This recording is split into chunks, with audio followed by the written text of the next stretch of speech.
This is a BMW X3 2010. Compared to the BMW X3, there is the Audi Q3, Mercedes GLK, Volkswagen Tiguan, and those are all beautiful choices, but not that much wise. So for wise people, there is the Volvo XC, Lexus RX, Infiniti EX. So many choices for something that you can describe as a small SUV or a mini SUV or cheaper than an SUV, wherever you call it. There are many people interested to spend less for something luxury.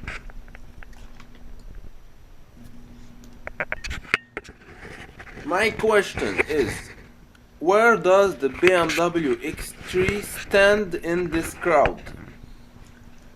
Well, after test driving it, I can tell you that it is not only a small SUV, but it can also run very fast and provide good fun.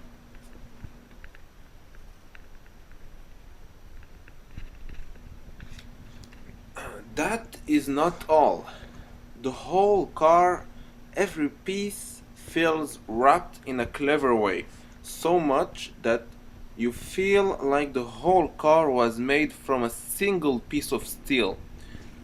I don't know how to describe it.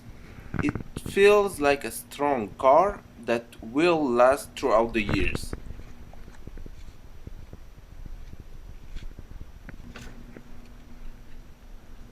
The closest competitor at that time, capable of being measured against the BMW, was the Infiniti EX, only because of the driving capabilities.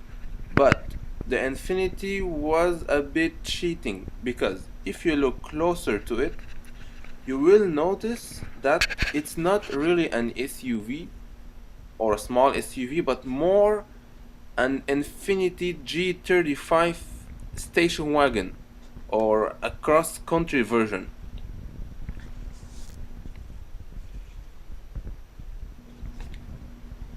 So, the first generation BMW was a bit alone. The Porsche Macan and the Range Rover Evoque were not going to be produced before a couple of years. The X3 then, the only option available at that time. My question, is the fun provided really worth it? The more you look deep into it, the more you'll find resemblance with the past generation 3rd series BMW, when at that time the X5 was all newly styled, and you look at the X3 and you don't really feel the BMW genes in it. The second generation X3 might be a different story, but we are talking about this one. My point is, the design was never exciting enough for a BMW. About the front end, it's too much old style, and by old style I mean the design is not original, but it does not take away any of the elegance. It's a BMW after all, and when you look at it, you still feel there's quality. It's not cheap. Furthermore, turning around the car, we notice that this elegance continues. There is a beautiful connection between the front and the rear. Still, no major achievement in a design point of view. Rear end, well, same thing. The complete design is made seamless but sophisticated.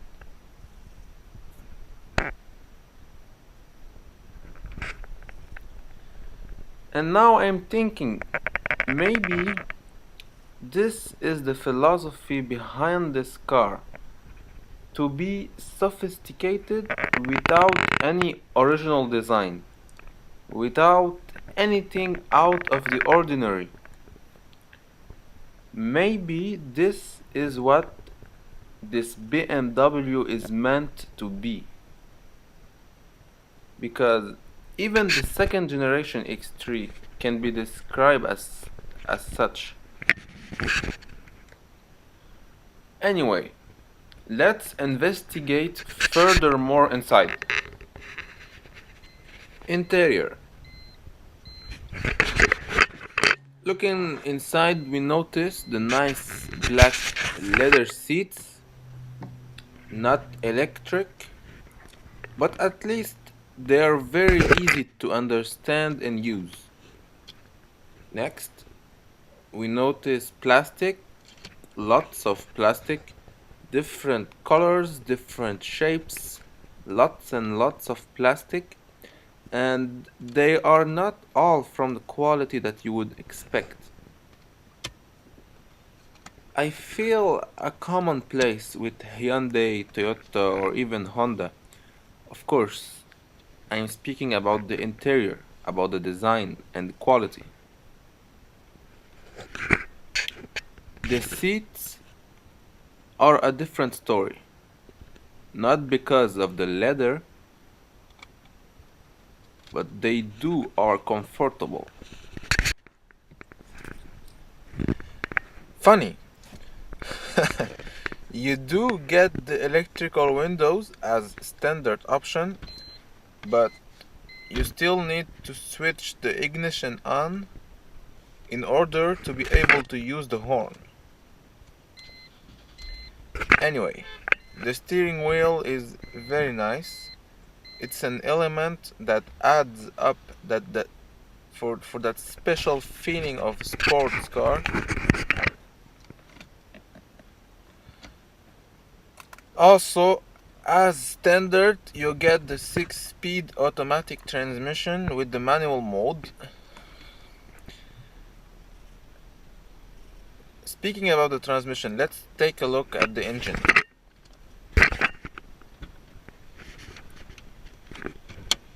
It is a straight 6 engine.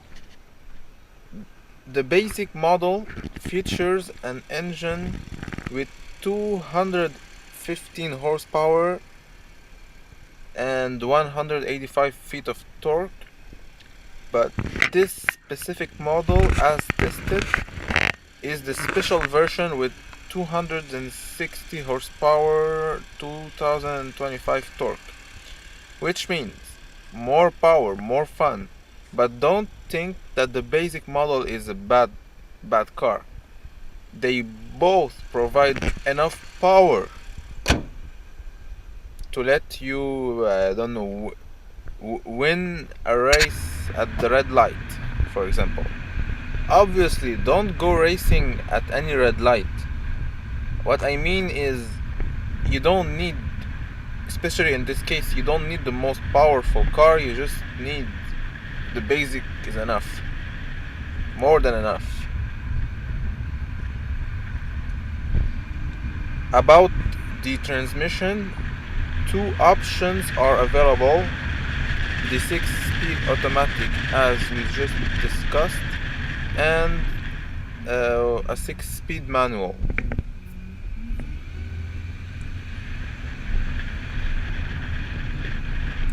Now, back to the design, to the interior design. Let's see if we're better treated sitting in the back seats.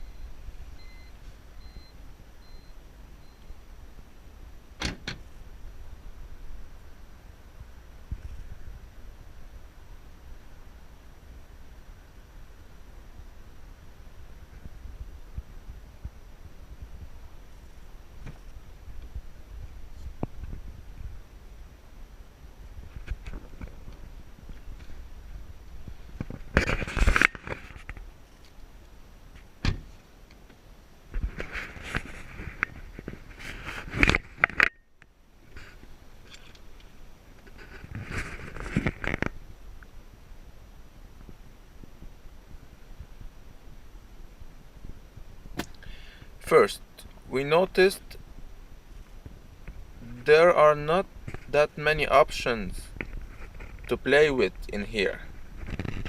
All you get is a cigarette lighter, an auxiliary input, and a switch to open your window. That's it. Oh wait, I just discovered something.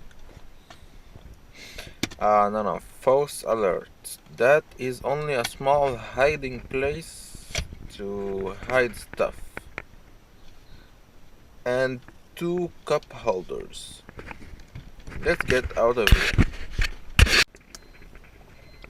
The front seats are adjustable manually, as we have seen earlier, but there is something I haven't showed you yet. You can also adjust the headrest in a way I have never seen before.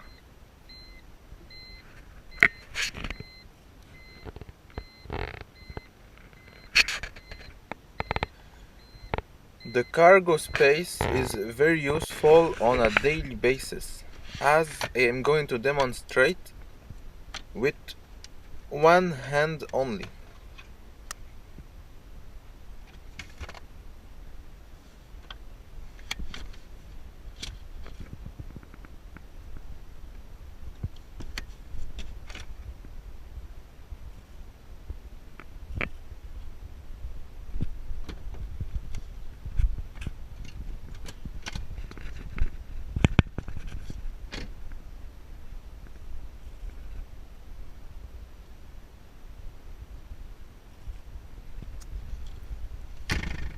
That's a very good feature. A lot of cargo space and an almost flat roof. Did I say roof? I meant floor.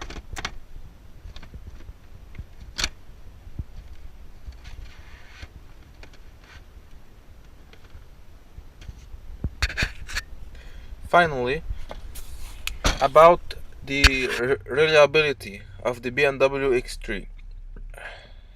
I haven't heard about too many problems other than like tie rods and ball joint and the usual stuff. So you should be alright if you maintain the car like you're supposed to. If you make sure that the previous owner also did maintain the car the right way.